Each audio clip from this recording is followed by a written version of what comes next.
In the last video of this series, we're going to look at one of the most controversial topics surrounding nuclear science, and that is nuclear waste. We're going to look at what's currently done with it and how research from this university is working towards creating a more sustainable future for this problem. As we discovered in the video about the use of nuclear science in power generation, one of the main challenges we face is the safe disposal of highly radioactive spent fuel rods from nuclear reactors. As this isn't a cartoon and we can't simply throw a fuel rod out of the car window as Homer Simpson seems to do so often, in this video we'll discuss what is really done with nuclear waste, the problems with current methods of disposal, and the science behind fuel reprocessing. Many people talk about nuclear waste, but few understand what it actually is. Nuclear waste, for the most part, is actually the fuel used in the first place. The fuel rods are not removed because all of the fissile material has been consumed. As we learned in earlier videos, during fission, new lighter atoms are produced, which we will call fission products. These build up in the reactor core and decrease the reactor's efficiency. These fission products are problematic, as although the uranium in the fuel is radioactive in itself, it is nowhere near as dangerous as many of the fission products produced. Disposing of the uranium fuel and the fission products is therefore a mammoth task, which we will learn more about in the next few minutes. Before we can do anything, the fuel rods, which are incredibly hot from fission, need to be cooled. This is done by immersing them in large tanks, almost like giant swimming pools.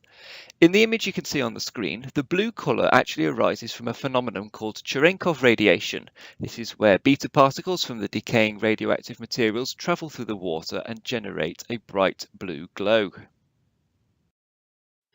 As you can imagine, the main issue with nuclear waste is that it is highly radioactive and remains so for thousands of years.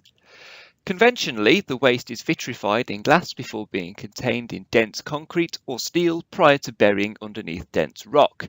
It will remain there forever or until treatment is available. This hide it and we'll deal with it later isn't a great strategy, as space is limited and there is a risk of radio elements leaching into the surrounding environment, which we most certainly don't want. There's a surprisingly large amount of fuel in a reactor, a typical one containing around half a ton of uranium fuel.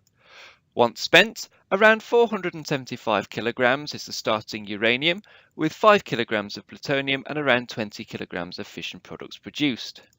The uranium in its current state is unusable and is thus not recycled. As such, we call it a closed fuel cycle.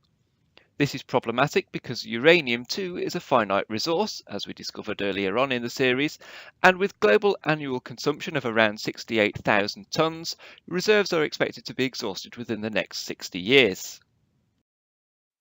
What then if the fuel rods could be treated to extract that leftover uranium? Well, fuel processing is a technique that has been recently developed and is increasingly favoured across the globe.